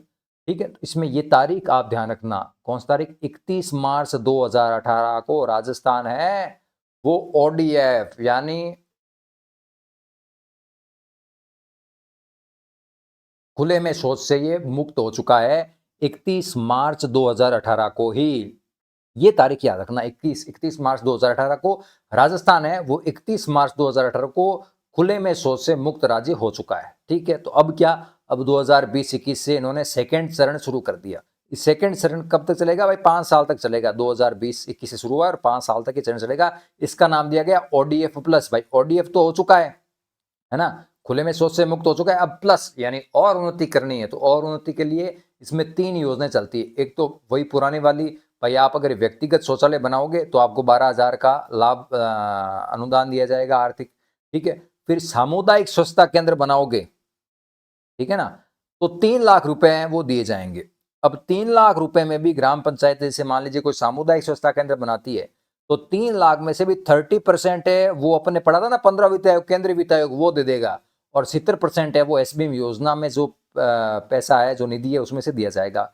फिर तीसरा है कि ठोस तरल और अपशिष्ट प्रबंधन, यानी तरल कचरा है आप अलग डब्बे में डालो, ठोस कचरा है वो अलग डब्बे में डालो, फिर इसका प्रबंधन करो कि भाई इससे कैसे वैल्यूएबल प्रोडक्ट बना सकते हो या इसका किस प्रकार से आप निस्तारण इस कचरे का कर सकते हो अच्छी तरीके से, तो वो प्रबंधन सिस्टम है वो बनाना है। समझ रहे हैं आप? तो ये सारा खेला है स्वच्छ भारत मिशन ग्रामीण का। इसमें याद रखने लायक मेरे अनुसार ये एक तारीख है 31 मार्च 2018। उसके बाद में ये है कि सामुदायिक स्वच्छता केंद्र है उसमें 3 लाख रुपए दिया जाता है, 30% 15 वित्त आयोग से और 70% एसबीएम से दिया जाता है। फिर व्यक्तिगत शौचालय में आपको पता ही है कि क्या है, 12,000 रुपए दिए जाते हैं। दिए जाते हैं कि नहीं दिए जाते, दिए जाते हैं निश्चित रूप से। चलिए अब अपन बात करते हैं अगले टॉपिक पर। अगला टॉपिक क्या है मेरे भाई, एक मिनट जूम कर देते हैं इसको। पंचायती राज पुरस्कार, ठीक है। अब पंचायती राज पुरस्कार जो है इसमें ध्यान रखना कि भारत सरकार है ना वो हर साल जो बेस्ट पंचायतें होती है ना, बेस्ट जो पंचायत होती है उसको पुरस्कार देती है कि भाई साहब आपने की पंचायत ने बड़ा अच्छा काम किया, सरपंच साहब को पुरस्कृत करो। ठीक है, तो वो राष्ट्रीय पंचायत पुरस्कार दिया जाता है। दिया कब जाता है, 24 अप्रैल को। ठीक है ना, 24 अप्रैल क्यों दिया जाता है, क्योंकि पंचायती राज स्थापना दिवस है यार हमारा भारत का। ठीक है, तो बेस्ट पंचायत का अवार्ड दिया जाता है। अब 3 प्रकार के पुरस्कार दिए जाते हैं जो हमारे आर्थिक सर्वेक्षण में लिखा गया है। ठीक है, कौन कौन से, दीनदयाल उपाध्याय पुरस्कार है, एक है ग्राम ऊर्जा स्वराज पुरस्कार है, एक है कार्बन न्यूट्रल पुरस्कार है। ठीक है, तो ये 3 पुरस्कार रट लो कि भाई हर साल 24 अप्रैल को भारत सरकार 3 प्रकार के पुरस्कार पंचायतों को देती है। दीनदयाल उपाध्याय पुरस्कार, ग्राम ऊर्जा पुरस्कार और कार्बन न्यूट्रल पुरस्कार। कितनी कितनी पंचायतों को देती है कि भाई 3 टॉप पंचायत होती है ना पूरे देश में से, 3 पंचायतें होती है, ये भी 3 पंचायतें होती है, ये भी 3 पंचायतें भी होती है, इनको ये पुरस्कार दिया जाता है। ठीक है, हालांकि देखिए ये 2 पुरस्कार नहीं, ये तो फिर केवल पंचायतों को देते हैं। इसमें 3 पंचायत समितियों को भी पुरस्कार करते हैं जो बेस्ट होती है, और जो बेस्ट जिला परिषद होती है 3 उनको भी पुरस्कार करते हैं। कुल मिलाकर 3 का आंकड़ा ध्यान रखना है, 3 ही तो पुरस्कार हैं और 3 ही पंचायतों को देते हैं। और हमारे राजस्थान के लिए बड़े ही गर्व की बात है कि हमारे राजस्थान को इस बार कोई भी पुरस्कार है ना तो ये दीनदयाल जी वाला मिला है, ये ना ये ऊर्जा वाला मिला है, ना कार्बन न्यूट्रल वाला मिला है। तो अपने पंचायत पुरस्कार की तरफ से हमारी पंचायतें हैं वो फ्री है, आजाद है, एकदम मुक्त हैं। ठीक है, चलिए अब बात करते हैं जीपीडीपी प्लान के बारे में। अब भाई जीपीडीपी प्लान क्या होता है, ठीक है, आपके आर्थिक सर्वेक्षण में लिखा है कि जीपीडीपी प्लान। अब जीपीडीपी प्लान होता क्या है, देखो जीपीडीपी प्लान पंचायत विकास योजना मैं आपको बता देता हूं। एक साल के अंदर अंदर एक ग्राम पंचायत में कौन कौन से काम करवाने हैं, लाइक बजट। ठीक है, बजट अनुमान लगाते हैं ना अपन, भाई कौन कौन से हमें काम करवाने हैं एक साल के अंदर अंदर, वो होती है पंचायत विकास योजना। ठीक है, तो ये जो कंसेप्ट लाया गया ये 2015 में लाया गया कि भाई साहब साल के शुरू होने से पहले ही, वित्तीय वर्ष होता है ना जैसे 1 अप्रैल से लेके 31 मार्च तक का होता है, उस 1 अप्रैल से पहले ही आप ये तय कर लीजिए कि आपको इस साल में क्या क्या काम करवाने हैं। बस वही होता है ग्राम पंचायत विकास योजना, ग्राम पंचायत डेवलपमेंट प्रोग्राम, जिसको कहते हैं जीपीडीपी।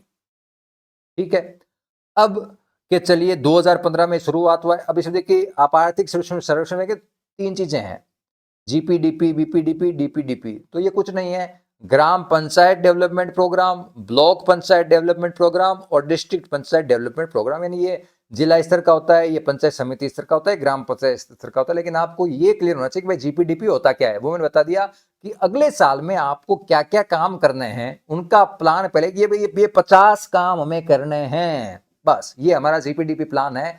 जीपी ग्राम पंचायत का जीपीडीपी प्लान क्या होता है कि अगले साल हमें ये 50 काम करना है। ओके, अब आपने ये तो तय कर लिया कि हमें ये 50 काम करने हैं।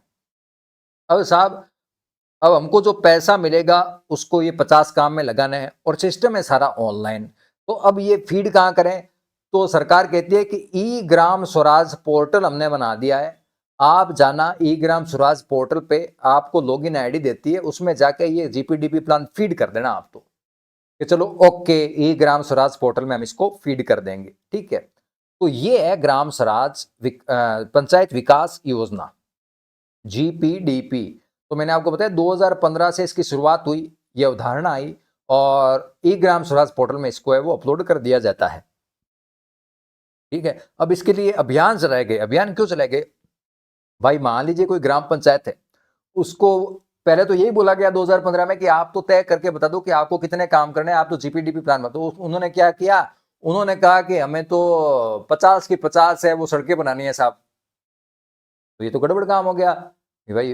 ग्राम पंचायत का विकास का सिर्फ एक आयाम ही आपने छुआ, आपने परिवहन का आयाम ही छुआ, आपने कभी भी स्वास्थ्य का आयाम, शिक्षा में विकास कैसे करें, लैंगिक समानता असमानता है उसको कैसे कम करें, ठीक है, ये सब तो आपने, जल संग्रहण कैसे करें, ये सब तो आपने आयाम छुए ही नहीं। इसलिए जन योजना अभियान चलाया गया 2022 से। ठीक है, तो इन्होंने कहा कि 2 अक्टूबर 2022 से लेके 31 जनवरी 2023 तक आप ग्राम पंचायत है ना वो सघन अध्ययन करो और पता लगाओ कि शिक्षा में आपको क्या क्या काम करवाना है, आपको जो है वो लैंगिक असमानता के लिए को कम करने के लिए क्या क्या काम करना है, स्वास्थ्य क्षेत्र के लिए क्या क्या काम करना है, जल संग्रहण के लिए क्या क्या काम करना है। तो आप तो सघन अभियान चलाओ और फिर 31 जनवरी को आप तय करके बता दो कि हमें ये 50 काम करना है और इसमें सारे आयाम छूने चाहिए विकास के। ओके, ये 2022 में है। तो 2023-24 का जीपीडीपी प्लान 2022 में बन जाएगा। ठीक है, और अब चूंकि 2024-25 में आप क्या क्या काम करवाओगे, इसका जीपीडीपी प्लान आपको कब फीड करना है? 31 मार्च को। ठीक है, कर देंगे। लेकिन 2 अक्टूबर से 31 मार्च को आप चलाओगे जन योजना अभियान। इसमें आप तय करोगे किस प्रकार से गांव का समुचित विकास किया जाए और ऐसे एक दिन में तय नहीं कर लेना है। 2 अक्टूबर से 31 मार्च तक आराम से सोचो, अध्ययन करो और विचार करो कि गांव का सर्वांगीण विकास कैसे किया जाए। सबकी योजना, सबका विकास, वो होगा परफेक्ट जीपीडीपी प्लान। तो यह है साहब जीपीडीपी प्लान। मैंने आपको बता दिया जीपीडीपी प्लान क्या होता है, जीपीडीपी प्लान कहाँ फीड करना होता है। जीपीडीपी प्लान बहुत बेहतरीन तरीके से बनाया जाए इसके लिए जन योजना अभियान चलाया गया। ठीक है, 2 अक्टूबर से 31 मार्च तक चला गया और 31 मार्च को लास्ट डेट है, आप फीड कर देना इसको। लेकिन बढ़ाना बहुत अच्छी तरीके से ये जन योजना अभियान। ठीक है, अब बात करते हैं स्वामित्व योजना के बारे में। स्वामित्व योजना, अब स्वामित्व योजना क्या है साहब? स्वामित्व योजना कुछ नहीं, देखिए मैं आपको बताऊं, एक कोई भी गांव होता है ना, उसमें 2 प्रकार की भूमि होती है। ठीक है, एक होती है आबादी भूमि, जहां पे लोग निवास कर सकते हैं, खेती नहीं कर सकते। एक होती है कृषि भूमि। ठीक है, जो हमारे खेत होते हैं ना, वो हो गए कृषि भूमि में, खसरा नंबर वगैरह। ठीक है, और एक होती है हमारी आबादी भूमि। आबादी भूमि में आप निवास कर सकते हो और जो पट्टे जारी होते हैं वो आबादी भूमि में होते हैं। अब क्या है कि अब जब आप बैंक में लोन लेने जाता हो, कोई भी ग्राम का निवासी है, सबसे पहले तो पट्टा बनाना ही बहुत बड़ा मुश्किल काम है, तो बहुत सारे विवाद रहते हैं। सबसे पहले तो यही पता नहीं होता है कि हमारे गांव की आबादी भूमि कहाँ तक है। तो ये नहीं पता जब कि गांव की आबादी भूमि कहाँ तक है, तो हो सकता है कि आपने किसी खेत में पट्टा जारी करवा लिया हो। भाई बॉर्डर पे आप देखेंगे तो पता ही नहीं चलता कि यहाँ से खेत शुरू होता है या कहाँ तक, यानी कि सीमांकन अच्छी तरीके से नहीं हुआ। एक तो बड़ी समस्या ये आती है। दूसरी क्या होती है कि जो प्रशासन होता है वो भी डरता है पट्टे बनाने में कि यार पता नहीं किसकी जमीन हो, कितनी हो, क्या नहीं हो, हमारे प्रूफ हो, कल को ये नट जाए, ये मुकर जाए तो हमारे ऊपर आ जाए तो नंबर तीसरा, जब पट्टे नहीं बनते हैं तो लोगों को लोन नहीं मिलता है। जब लोगों को लोन नहीं मिलता है तो गांव है वो आर्थिक रूप से पिछड़ जाता है, उसकी जो आर्थिक गतिशीलता है वो धीरे धीरे समाप्त होने लगती है। तो ये बहुत बड़ी समस्याएं आती है और इन समस्याओं का निस्तारण करने के लिए हमारे जो प्रधानमंत्री हैं श्री नरेंद्र मोदी जी, उनकी ये बहुत ही गजब की योजना है स्वामित्व योजना। 24 अप्रैल 2020 को मोदी जी ने कहा, ये योजना लागू की, उन्होंने कहा कि भाई सबसे पहला काम करेगा भारतीय सर्वेक्षण विभाग, राजस्व विभाग। राजस्व विभाग क्या करेगा, पटवारी जी जाएंगे और वो बताएंगे नाप के कि भाई साहब ये जो है ना ये आबादी भूमि है, ठीक है, उसकी चूना मार्किंग हो गई। उसकी चूना मार्किंग होने के बाद में भारतीय सर्वेक्षण विभाग आया, ये भारतीय सर्वेक्षण विभाग लेके आया ड्रोन, इसने ड्रोन उड़ाया और उसका मैप, डिजिटल मैप खींचा, फोटो खींच ली कि हाँ ये इतनी इतनी आबादी भूमि है, ठीक है। उसके बाद में काम आया पंचायती राज। पंचायती राज ने क्या किया, घर घर घूमे पंचायती राज के लोग, ठीक है ना, जो ग्राम विकास अधिकारी हैं, जो सरपंच महोदय हैं, ये घर घर घूमे और इन्होंने सर्वे किया और पता लगा कि भाई ये जो हमारी आबादी भूमि है, ये जो हमारा नक्शा है, इसमें ये इतने मकान है, ये आखिर किस किस के हैं, ठीक है। उसके बाद में बाकायदा आपत्ति नोटिस जारी हुआ और फाइनल ये प्रोसेस अभी चल रहा है स्वामित्व योजना का वर्तमान में, ठीक है। जब ये फाइनल हो जाएगा तो पूर्ण रूप से निश्चितता आ जाएगी कि भाई साहब यहां तक तो आबादी भूमि है, ये मकान इसका है और इसको डिजिटल पट्टा जारी किया जाएगा। और जब पट्टे आसानी से जारी होने लगेंगे, सबको चलना रहेगा, तो बैंक आसानी से लोन देगा और जब बैंक आसानी से लोन देगा तो गांवों की आर्थिक गतिशीलता में वृद्धि होगी। तो आपको पता चल गया होगा कि स्वामित्व योजना क्या है, कि आबादी भूमि है उसमें स्वामित्व निश्चित करना गांव वालों का।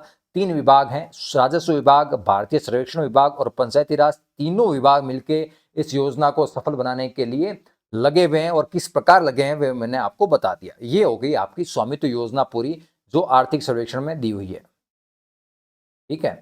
चलिए अब अपन आते हैं अगली योजना पर, ठीक है। चलिए आज अपन इतना ही करते हैं, ठीक है। इसके 3-4 योजनाएं हैं जो बड़ी अच्छी योजना है, उस पर अपन कल बात करेंगे। और कल ये बहुत ही छोटा सेशन रहेगा, मतलब 5-7 योजना है जो मैं आपको पढ़ा दूंगा, आसानी से हो जाएगा। भाग इसका जो दूसरा भाग है ग्रामीण विकास और पंचायती राज का।